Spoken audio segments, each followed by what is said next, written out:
Boa noite, meus amiguinhos do TIC. Tudo beleza? Tudo bem? Espero que estejam tudo certo. Quero saber onde é que estão. Onde é que estão? Cadê os melhores orientandos da Univale? Deixa eu ver. Não. Pode ser vocês mesmo, então. Tá bom. Tô brincando. Tudo certo? Espero que sim. Então, hoje nós vamos, conforme o nosso cronograma, trabalhar um assunto bem importante. E até acho bom que a gente vai fazer gravado. Mesmo que fosse presencial, eu acho que seria a melhor forma de todos conseguirem compreender e até ter um material de apoio para ficar guardado de como que escreve a monografia. Que esse é que é o objetivo hoje. Eu vou tentar fazer um videozinho aqui com vocês. Eu estou aqui do lado, aqui tem o computador, eu estou com o mesmo material que vocês estão recebendo no sistema aí, um slide de 3 lâminas só, uma é capa e outros dois ali é modelo, para vocês entenderem o seguinte. Fizemos o nosso projeto, nossa manifestação, terminamos mais ou menos a lógica do nosso conteúdo, do que nós vamos trabalhar, qual vai ser o título, quais são os títulos do capítulo e tal. Beleza, professor, alguns já devolvi corrigindo, outros ainda não, outros não terminaram, mas enfim. Quando eu chegar com o meu tema resolvido, com o meu título da monografia, com o título do meu capítulo 1 resolvido e com aquele primeiro subtópico, professor, geralmente é assim, noções de direito penal, noções de tal, histórico tal. Poxa, professor, sim, o primeiro capítulo ele é embasamento. Então, você tem que entender que é assim que vai funcionar. E aí, geralmente, eu costumo dizer para os meus alunos no TIC, eu vou desenhar numa folha, depois eu vou mostrar para vocês aqui, que a monografia, na realidade, nossa, que desenho horrível, vocês vão ver, ela é uma pirâmide em que tem 3 capítulos. E esses 3 capítulos, eles vão ser dessa forma, para que vocês consigam entender. Olha lá, primeiro, segundo e terceiro. Esses capítulos, eles significam dizer o seguinte, olha, no primeiro capítulo eu tenho uma base um pouco maior, no segundo capítulo eu tenho um pouco mais de delimitação, no terceiro eu tenho a ponta final. Essa ponta aqui, é justamente o teu tema final. Então, a monografia ela não deixa de ser um triângulo, um cone, em que a tua base vai ser o primeiro capítulo. Por isso que ele é mais aberto. E por isso que ele é um capítulo mais abrangente. E daí quando a gente fala assim, olha, professor, eu quero saber por que o que eu vou colocar no primeiro capítulo, ele vai ter que ter relação com o tema final. Por esse outro desenho aqui que eu estou fazendo. O terceiro capítulo, isso aqui é ridículo esse desenho, né? Mas tudo bem. Ele não está ligado ao terceiro? Claro que está, ele está dando a base de sustentação aqui, E o segundo também. Então, quando a gente faz algum tema para monografia, quando a gente coloca algum tópico, a gente tem que pensar o seguinte. Tem como fazer uma flecha feia dessa? De ligar o primeiro no terceiro? Porque se estiver fora, vai estar assim, O teu tópico vai estar aqui,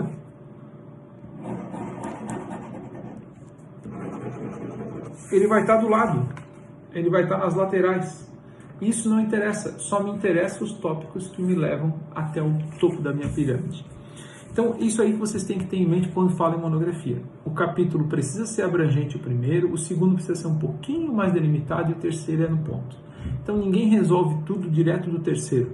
Eu vou falar então sobre, sei lá, vou usar o exemplo da Karine, da Isabela, ou a questão dos maus tratos aos animais, do ostensivo policial, enfim. Mas assim, eu não vou começar com isso. Não vai ser o meu primeiro tópico dizendo assim, o ostensivo policial, ou então os maus tratos. Isso aí é o último tópico, é um dos últimos tópicos. Então, a gente tem que entender isso. Beleza, entendi isso, fiz a minha divisão, tenho meus 3 capítulos. Professor, meu desenho é melhor que o teu. Concordo, provavelmente, do que eu fiz aqui. Mas enfim, já defini. Meu primeiro capítulo vai ser Direito Penal. O meu segundo capítulo vai ser Homicídio. E o meu terceiro capítulo vai ser Homicídio Privilegiado Qualificado. Olha só, eu fiz uma divisão que uma coisa tem a ver com a outra, porque o homicídio está dentro do direito penal, o privilegiado está dentro do homicídio, e o privilegiado é o meu ponto final. Então, para que vocês possam entender, assim, por que a gente tem que fazer essa divisão e tentar fazer conter esses temas dentro do nosso trabalho. Beleza, aí agora chega de enrolação. Professor, você falou que ia ensinar hoje como é que escreve a monografia. Vou ensinar de fato. Quando vocês sentarem para produzir a monografia, vocês têm que entender o seguinte. Ninguém nasceu sabendo fazer uma monografia. Isso aí é óbvio, né? Ninguém começa do zero uma pesquisa um trabalho de iniciação científica, que é o que vocês têm, e começa a escrever e o texto fica perfeito e ninguém corrige. Não, vai ter correção, vai ter inúmeras correções, e quanto mais correções tiver, quanto mais vermelho tiver quando eu corrigir para vocês, mais felizes vocês vão ser no trabalho final. Quanto mais eu falar para vocês, tá ótimo, meu amigo, bate o fé, vai na fé, bota o pé e vai na fé, manda a tristeza embora. Quanto mais eu falar isso para vocês, e quanto menos eu corrigir, quanto menos eu mandar mudar, pior vai ser para vocês. Então vocês têm o azar de ter um professor chato, que é o cara que corrige 1, 2, 3, até quando vê que o negócio tá bom, entende? Então, por um lado é chato, porque sempre tem alguma coisa para modificar, por outro é uma segurança de que eu faço aquilo que eu não deixo fazendo com vocês na banca. Então, para vocês entenderem que sentar e produzir não significa dizer que todos sabem fazer isso. E também não significa dizer, e daí eu entendo todos vocês, quando vocês falam assim, professor, eu estou 10 dias de quarentena, mas eu não consegui escrever nada. Tudo bem, eu entendo, isso é normal. O anormal seria ter terminado a monografia em 10 dias. Então fiquem tranquilos quanto a esse aspecto. Nem todo dia é dia de escrever. Nem todo dia é dia de inspiração para terminar um tópico. Tem dia que é só leitura. Leitura, organiza na tua cabeça as ideias e tal. Tem dia que é só digitação. Ó, professor, já sei, eu vou digitar tudo que eu tenho aqui, depois eu monto, depois eu faço a narração, como eu vou mostrar para vocês já já. Isso é normal, isso é monografia. Cada um tem um jeito de fazer.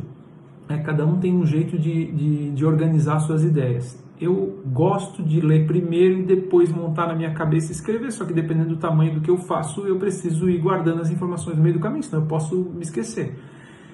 Então, o que vocês precisam entender é isso. Outra coisa que é importante entender. Ninguém vai escrever uma monografia assim, ó, do zero da sua cabeça, sem usar a obra dos outros. Pelo contrário, é um trabalho bibliográfico. Vai ter muita obra, vai ter muita referência e vocês vão escrever pouco. Mas como, professor? Vamos imaginar assim, ó, de todo o texto da tua monografia, você vai ter vários textos que vão ser citações diretas, paráfrases, citações curtas, longas, enfim, diretas e indiretas. Vocês vão utilizar os conteúdos dessas citações para fazer os comentários de vocês. Mas se vocês tiverem que pegar o trabalho de vocês e olhar ele assim, ó, o que é coisa que os doutrinadores falaram e o que eu falei, vocês vão ver que 20% vocês falaram e 80% foi o que os livros falaram. Porque o teu trabalho ele é bibliográfico. Então ele lá no final, no meio dele também vai ter esses parágrafos de ligação, essa parte que vocês podem produzir, mas via de regra tudo isso está baseado naquilo que as obras te falam. E aí as obras vocês abrem a cabeça quando ouve a palavra obra. Obra de PDF, determinados artigos de internet, determinadas notícias, depende do tema. Se o cara for fazer um tema que ele só vai ter obras de internet, que ele só vai ter notícias que podem ser utilizadas, tudo bem, mas obras são fontes. Fontes é o que vai basear o trabalho de vocês. Beleza? Então o que eu fiz aqui para hoje? Para que vocês entendam isso. Partindo dessa ideia de que 80% é trabalho dos outros e 20% é a tua amarração e até mesmo os teus comentários, não tem problema nenhum. O que a gente não pode cair no erro é de chegar e dizer assim, ó, se sabe desde a antiguidade que tal coisa é assim. Isso aí precisa estar em algum livro, porque você não estava lá desde a antiguidade para saber se existia ou se não existia. Então a gente precisa ter a consciência de que eu posso ter a minha ideia, mas eu vou sustentar ela numa obra. Então, quando eu falo que na antiguidade era assim, então primeiro eu coloco o cara falando sobre como era na antiguidade e depois eu digo isso. Porque daí, beleza, eu estou falando conforme aquilo que eu já citei. Agora, a partir do momento em que eu começo as informações sem dar referência, aí a gente tem um problema de plágio. Porque às vezes o aluno traz uma informação que ele sabe, porém não está referenciado e isso é um plágio. Plágio não é copiar e colar o nome do outro, é de fato fazer esses problemas durante o trabalho.